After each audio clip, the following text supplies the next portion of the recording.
Tich adek janeno mar Kala TV tarik 11 dwe no mano mar adek higa gana ariyo kod 26 geno ni riyo makare kamora mora maintie kendo wang' jowi mano mar Kala osebedo ka kelo mor kamora mora ma inene gi sani mana kaka pile antiere kai mondo mi akelni wechego mago manyien mag Machiegni Pacho wechego mowuok achiel kachiel e mesawa mano mar kao weche manyien. Mokwongo kao thuond wechego. Piny owacho oseketo maino e bero wechego mago mag somo e pacho kae. So that exercise is now being undertaken, and I think there was an advert by TSC for all the teachers with TSC numbers to go into the portal and indicate what they are doing currently, so that we can now have a proper data of all the teachers that are employed.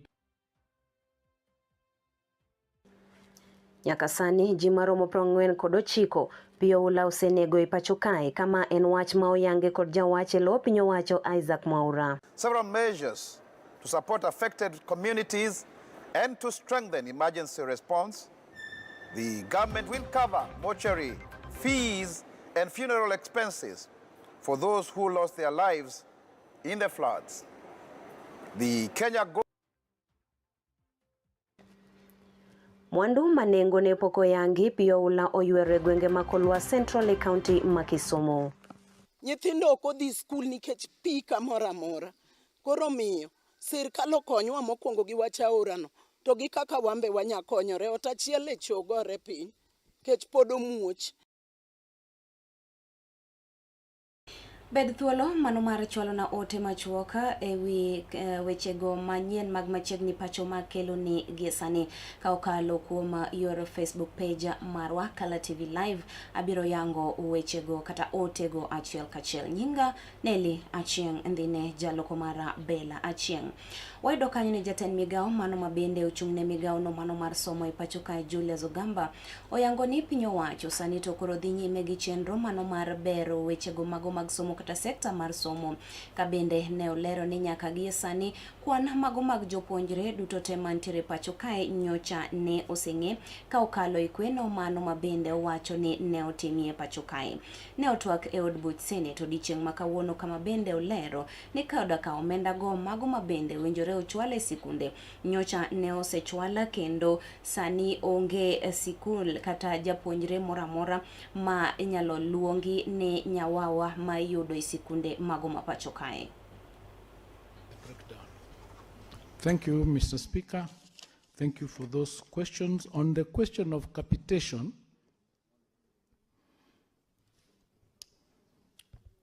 the question of capitation, institutions uploading, we have for the first time were able to release capitation this time before the schools opened. And we've had the new system called Chemis coming into play, and we are training all our head teachers on how to utilize that particular system so that they do not have the similar problems they had with NEMIS. We are training their teachers, and we are training 3 champion teachers in each institution so that we have enough capacity of all our teachers to be able to input the data of the students on time for us to be able to release capitation to the schools on time. We have requested them to reach out to our institutions, to our headquarters, if there is a problem, and solutions are given to them. They get assistance from our IT teams so that that particular problem ceases to exist because it was predominant in the previous system. So what we are assuring you is that going forward, we are resolving that challenge of the capitation, and one of the ways that we did it was to do the verification exercise, which has now given us the exact numbers of the students we have in each grade. The exercise we did, we got numbers from each grade, we got how many female are there, how many male, how many special needs, so that going forward we don't have that problem of Kapod warango mana weche makamago hoedo kanyo ni piny owacho koni nyaka gie sani gisendiko jopuonj mago mathoth e tich kendo sani gitimo mana chenro mano mar kwano jopuonj go kaachiel kendo ne giyango ni moko mabende ne oyudo tich oko mano mar pacho kae kendo nitiere kod namba no mano mar TSA kata TSC bende oyie mar mondo mi onyis migao no kuonde magintiere mar mondo mi migao no ong'e kwana mago mag jopuonj mago mabende nitiere pacho kae mana kaka oseng'e kwana mago mag jopuonjre mantiere pacho kae. With the issue relating to an audit of the teachers in this country, it is ongoing as we speak. One of the things that we discovered is that everybody who has a TSC number was looked at as an unemployed teacher. And Senator Nyutu is here, he's a teacher with a TSC number which he has never returned, but now is looked at as an unemployed teacher. So when we give the data for the unemployment of teachers, we include him. So we have the wrong data. So that exercise is now being undertaken, and I think there was an advert by TSC for all the teachers with TSC numbers to go into the portal and indicate what they are doing currently, so that we can now have a proper data of all the teachers that are employed by TSC, all the teachers that are in private employment, and all the teachers who've since left that particular profession to do other things. So we will be able to avail that once the exercise is completed. Kopogre gi wechego mago mag somo owe waranga midhiero ma osebed ka ikelo kod pio ulai pacho kai. Kama bende wayudo kanyo ni jawach elo piny owacho Isaac Mwaura sani tokoro yango ni jogo mabende romo 49 duto te pio ula oseyuero kendo osekelo negi midhiero e pacho kai ka okalo kuom nek mago mopogore opogore. Weche maketa koda magi ne owacho ni chakre pi kata koth ne chak chwe e pacho kae oganda maket koda mago osebedo ka wito ngimagi kama bende ne oyango ni piny owacho mano mamalo oikore mano mar kawo ting' mano mar iko kaachiel kod liete maket koda mano bende ne oyango ni onge kata onge kanyo bungu mano mabende oseyaki ka olero ni e bungu no mano makarura entiere kod eka adek mano mabende piny owacho chano mar mondo mi obio pidhe yiende kaka achiel kuom yorego mago mag kedo kod pio ula ma osebedo ka kelo midhiero e pacho kae. The government wishes to clarify that the land that is going to be used in Karura Forest measures only 3 acres and forms part of the existing Tree Biotechnology Program Trust, TBPT Nursery. So this is not new land. This exercise does not involve any new clearing. The government has put in place several measures to support affected communities and to strengthen emergency response. The government will cover mortuary fees and funeral expenses for those who lost their lives in the floods. The Kenya Coast Guard Service has deployed 100 personnel in Naivasha, Kisumu, Homa Bay, Port Victoria, Turkana, Baringo, Lamu and Mombasa to support rescue. To bende japuonjre moro ma jagreda boro yangore mano mabende somo e sikund primar Masoin Crest ne owito ngimane bang' ka bende pio ula ne oywere seche mabende ne oriembo apiko mano mar wuon mare kane otemo ng'ado olalo mano ma Kipsitet mano mabende yudore kaunti mano ma Kericho kocha. Jodak mano mabende ne oneno masira maket koda mano ne oyango ni nyathino kaachiel kod wuon mare ne ng'ado aorano kar sa 10 okinyi kane otemo mar mondo mi ochopie sikul. Kata kamano pi oula ne omuomo apiko no kata ne oingo apiko mane giidho eka nyathino ne pi oula oywero to kata kamano wuon mare to ne otony e masira maket koda mano. Nyathino ne owito ngimane. Asubuhi na mapema ilikuwa karibu saa 1 hivi tukasikia nduru kwa hapa juu. Sasa tukasikia mpaka tukasema labda iko mtu mwenye amebebwa na maji. Sasa tukakimbia hapa chini, tunaenda chini mahali maji inateremkia. Sasa tukaona mtoto kama alikuwa kwa maji, tukaona kama ilikuwa inaonekana paka, kwa sababu paka ilikuwa na float kwa maji na viatu. Sasa hiyo mtoto mahali anaonekana ni mahali maji inaenda kusimama. Sasa tukaona tu miguu ndio inaenda juu. Hii daraja imekuwa tu jambo la siasa. Wanasiasa wanakuja wanasema mambo yao, wanakuja wanasema kwamba hii daraja itatengenezwa na wanaenda. Juzi tumewasika watu karibu 3 kwa Kipsite Primary School ambayo hatujamaliza mwaka mmoja. Viongozi walitueleza kwa hiyo mashishi ya kwamba watakuja kuunda hii daraja kwa emergency, pesa ya emergency. Mpaka wa leo tumemaliza karibu mwaka mmoja ijatengenezwa. Sijui kwa nini hao viongozi wanatudanganya. Shule hapa iko na wanafunzi 500. Wale ambao wanaishi pande hii ni nusu ya shule ama 3/4. So you can imagine the challenge ya hii watoto wote. So waziri, tafadhali, kuna pesa ya serikali ya emergency, weka emergency kwa barabara na bridges yenye inahadharisha maisha ya wananchi so that our people are safe. Nataka kuuliza Bwana Governor Mutai, kuna hii emergency county emergency response tulipitiza, iko kwa constitution, lakini sasa hapa haifanyi kazi. Tunauliza sasa inafanya nini?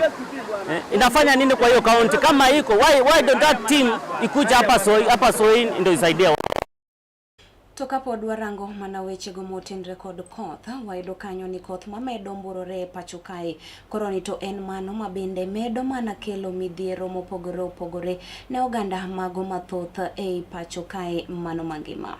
E Kolwa Central Ward, mwandu mathoth kaachiel kod ute jogweng' bende koth maket koda ma ne oketho otieno mano ma piny orugo kawuono. Kodhno manochwe otieno ma piny orugo kawuono oweyo ka kwan oganda buora odong' nono maonge kar jot. Wirani aora ma Nyamasaria opong' kendo muomo moketho ng'eny kuom ute manie wardno ma Kolwa Central. Jogweng' ma kono gi sani koro kwayo kony ma apoya kowuok kuom tend kaunti ma Kisumu kod jogo ma chunygi ng'won. Koro ne wayudo chandruok maduong' ahinya ka pi nomuomo ma aora Nyamasaria ofuyo mobiro malo e level ma malo ma koro ong'ogo pi mang'eny moingo teko wa koromo kar saa 5. Mwandu odhi, TV odhi, sufrieche, kila kitu gin gik modhi e nam kucho. Koro wayudo chandruok mwadong' adong'a gi lwetwa kaka wan kama. Wakia ni wadwa chako nang'o, mogo mane nitie pi odonje, wan wadong' kama. Koro wan wakwayo sirkal gima dang' okonywa go maduong' mokwongo. Oketnwa bikone dha aora. Nyithindo ok odhi skul nikech pi kamoro amora.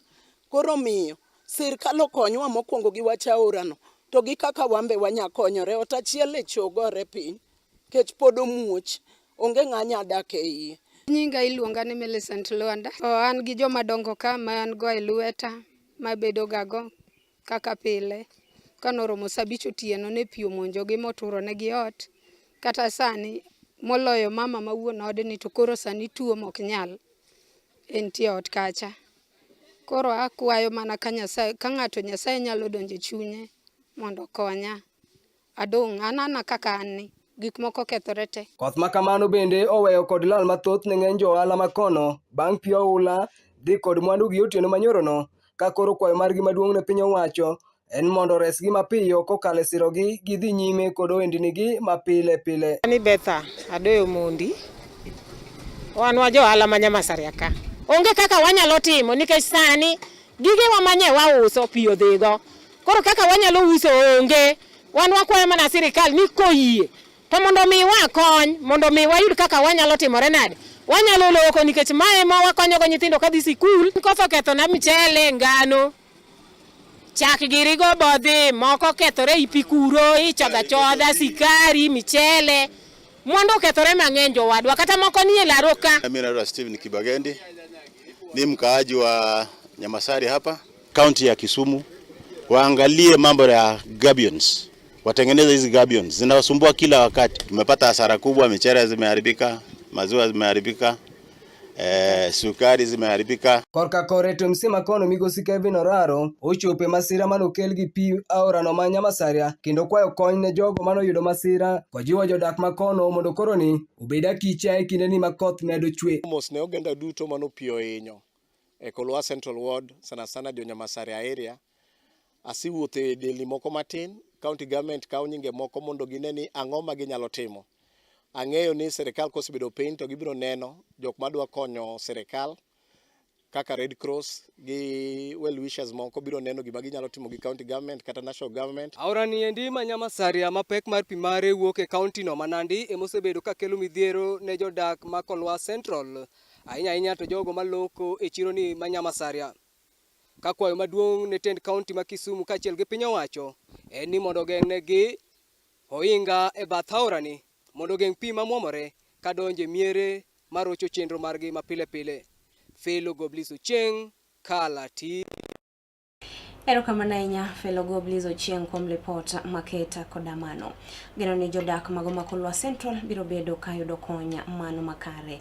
Yena mondo miagam moya January mar Kala TV kik idhi mabor bang' kinde machuok aduogo kae kod weche mamoko mathoth.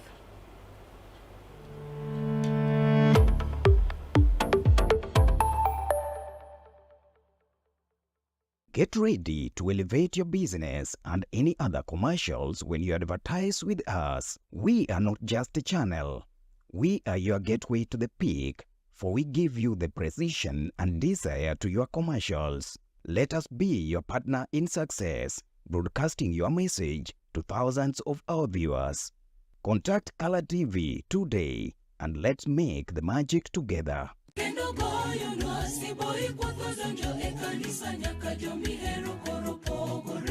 En gino makare mar chako odiochieng' gi ruoth.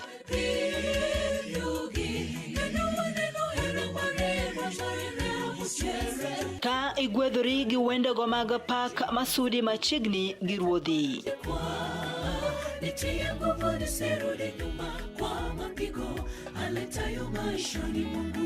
Bende wakelo ni jipo mag muma koda puonjruok mar lesson ma itayi gi Pastor Charles Odinde.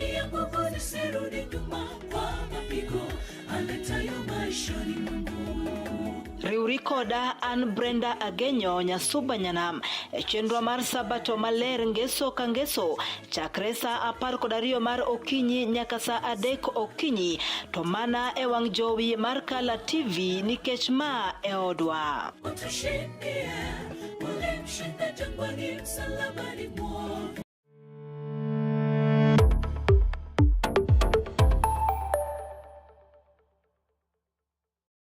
Machiegni kendo wadhi nyime. Kweth mano mar Linda kata kweth mano mar ODM ma otisre ni Linda Mwananchi okwedo mokalo lipot ewi mise 10 kata 10 points agenda mano mabende ne osidhi ayanga odiochieng' mano manyoro kane otelnegi kod Edwin Sifuna mano mabende en senator mano ma county ma Nairobi ne owacho ni nitiere weche mago mathoth mabende ne ok oketi kata ne ok onywandi e lipot makamano.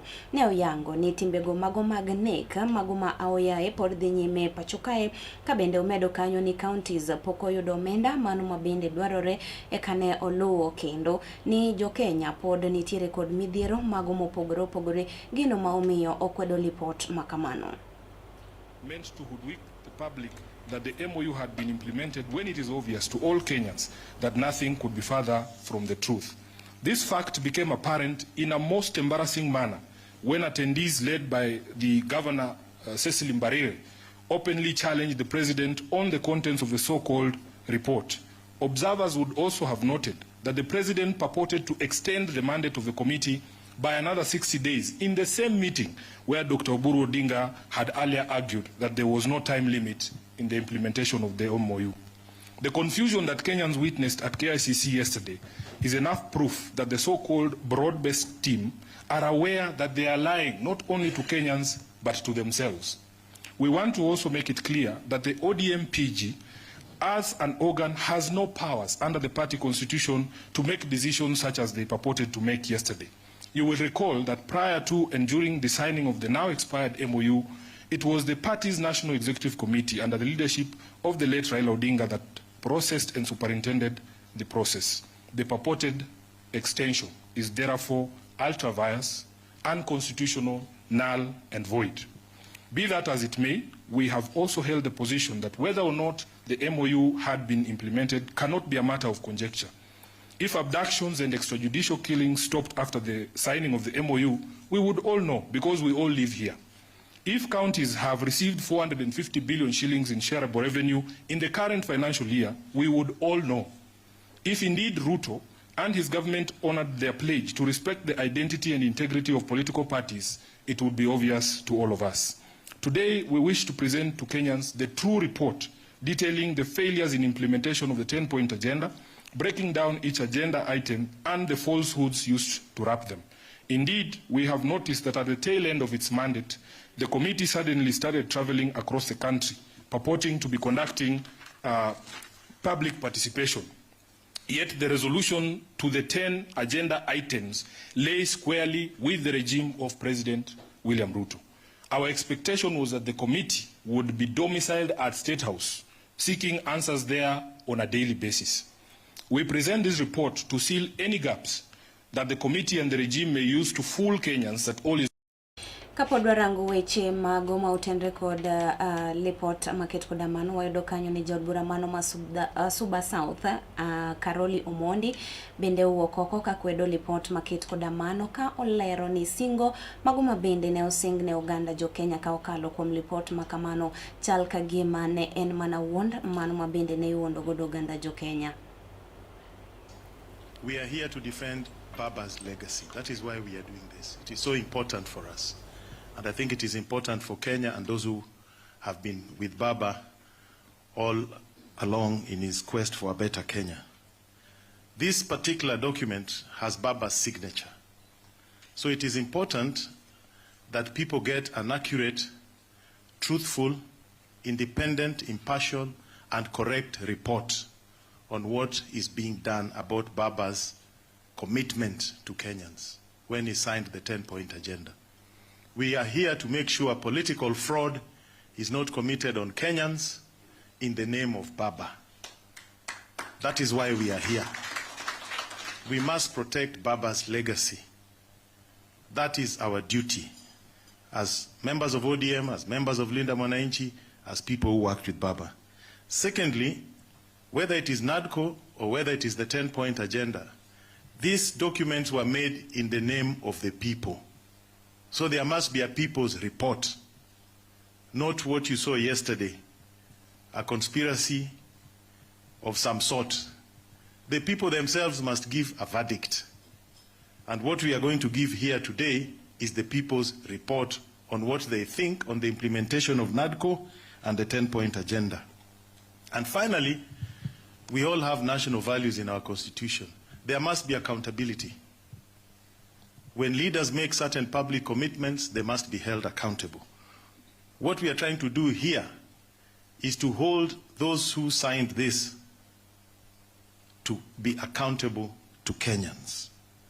So people may ask, Winjruok mano mabende nitiere kendo duond bura mar ODM kaachiel kod duond bura mano mar UDA pod idhi nyime siro kod moko kuom jotelo kata obedo ni jagoro mano mar duond bura no moluor Edwin Sifuna to osewuok oko mano mar kwedo winjruok maket koda mano ka bende owacho ni nitiere weche moko mane ok okete tim e sechego mano mabende ne osidhi ayanga winjruok makamano. Kane oloso ewi wach makama, jachiw paro maleo e apisi mano mar jatend piny mano migosi Karisa Nzai okoni ODM pod ongirore kendo gintiere kod nyalo mano mar biro chuogo piny owacho ka obio tim yiero mano maduong' higa mano mabende biro. Ne owacho ni ber ka bende orang weche maket koda mago kendo jotelo owuog oko mano mar siro winjruok makamano. Hii maneno ya kuwa sahii watu wa ODM washakaribishwa ndani ya nyumba, nataka kufanya kazi na wao. Habari ya watu wengine ambao wameshashikwa na uoga, ODM imenunuliwa na UDA, sisi tuliwafikia. Rais kazi yake ni kuona kwamba chama chetu cha UDA na ODM na wengine ambao wako na maswala sawia na yetu, tutaungana na wao. kwa sababu sisi tunataka kuwa na Kenya moja yenye amani. Na hiyo ndio kazi rais anafanya. Na maendeleo sisi tunaendelea. Wale wanaofanya siasa wacha waendelee kufanya siasa. Rais anakagua miradi. Kila siku unasikia ameenda kukagua mradi wa nyumba, ameenda kukagua mradi wa stima, ameenda kuweka damu mahali fulani, ameenda anaongeza wakati watu hawana SHA, sasa SHA iko, watu wanaipigia siasa hiyo kwa sababu imeshika. Watu wanalipiwa na SHA. Kwa hivyo watu hii habari ya kuwa SHA hakuna, sijui inaletwa nini, wachana na hiyo. Wananchi jiandikisheni SHA muweze kupata matibabu. Rais William Ruto amehakikisha kwamba kila Mkenya ni jukumu la serikali kuhakikisha linamlipia masuala yake ya afya. So sisi tuko tayari, tunaendelea kufanya na sisi tutaendelea kufanya maendeleo, na wenye kutaka kufanya siasa wacha waendelee kufanya siasa, na wakiendelea vile wanaendelea bila, kwanza mimi nawaonea huruma hawa ndugu zangu kwa sababu mpaka sasa mnasema mtapangana ndio mlete presidential candidate. Hii itawapita mbio hii. Hapana, ODM ni chama iko na nguvu na wanaendelea na nguvu yao. Na waendelee na nguvu yao, walete hiyo nguvu yao huku kwa UDA, tupange serikali pamoja. Jambo kubwa ambalo wako nalo ni maji. Maji bado wako na shida. NACOL imelilia kutoka dunia yumbwe. Hawajawahi kuona hati miliki. Wako na shida ya hati miliki ya pale NACOL. Imekuwa ikitumika siasa tu. Kwa sababu wakati siasa inafika maneno inatembea, wakati siasa inafika maneno inatembea, lakini hakuna production yoyote ambayo imekuwa. In fact, kwanza ni jambo la kusikitisha, watu wa NACOL hawana primary school, wako na shida. Kutoka hapo NACOL mimi nilianzisha nikiwa council hapo, nikawajengea nursery school tukiwa wakati huo wetu. Kutoka ile siku mimi nilijenga, hakuna kitu kingine imeendelea, hakuna, haijaongezeka hata madarasa. To bende wayudo kanyo ni jo kanyo no mago mabende siro duond bura mano mar UDA mayudore county mano ma Migori owuok oko gi duol achiel kendo gikwedo malich miwuoro parono mano mar timo zoning.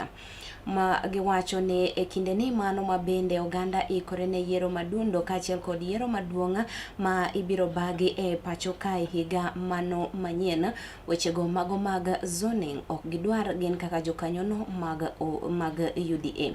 Kane uloso e wachni jakoma mano mabende otelne duond bura mar UDA gwenge mago ma Migori mano migosi Fares Oguda ne owacho ni ne olero ni wechego mago mag zoning ogin mago mabende ni kare kendo ne ojiwo jotelogo mago ma olap dhogi ndong'a ne kombe mago mopogore opogore mar mondo mi otema kata giti matek mano mar yudo kombe maket koda mago.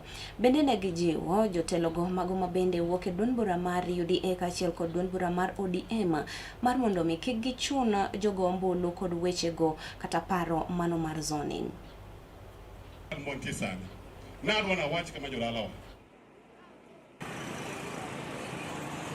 Ruto anabiro wuoyo e national government. Tadwana kwan gik ma president osetimonwa. Uneno kama wabedo piny iga mane pod odwaro loch. Mimi si support mambo ya zoning. Tunataka wananchi waachwe free, kila mtu ajipigania apate nafasi yake vile ameweza. Lakini mambo ya zoning hatutaki. Saa hizi tunataka maendeleo na tunataka development ambayo inaendezwa kwa hii serikali ya William Samoei Ruto. Hakuna kitu kingine bali na hiyo. Kwa hivyo hatutakubali. Tuna support William Ruto, totam lazima malize kwa sababu ametusaidia na maendeleo kokote tu Kenya. We as UDA, we are of opposite side of that narrative because during that time Mheshimiwa Raila was on race, the 2022 general election, we saw voter apathy that was resulted by this thing called zoning. Zoning brought a lot of apathy. In fact, Raila could have been the president because Mheshimiwa Ruto only won with a margin of 200,000 votes. But as a result of voting, this thing now came the reverse. So as a party, UDA in Nyanza, UDA in Migori, we are of opposite side of that narrative. Yena mondo mi ayenge gi kanyo janeno mar Kala TV kata kamano ka umolo kanyo sadeka biro doka iko weche mamoko manyien mago maga ang'end weche dhi nyime rangwang' joy mar Kala uriti masani nyinga Nelly Achieng' andine jaloko mara Bella Achieng'.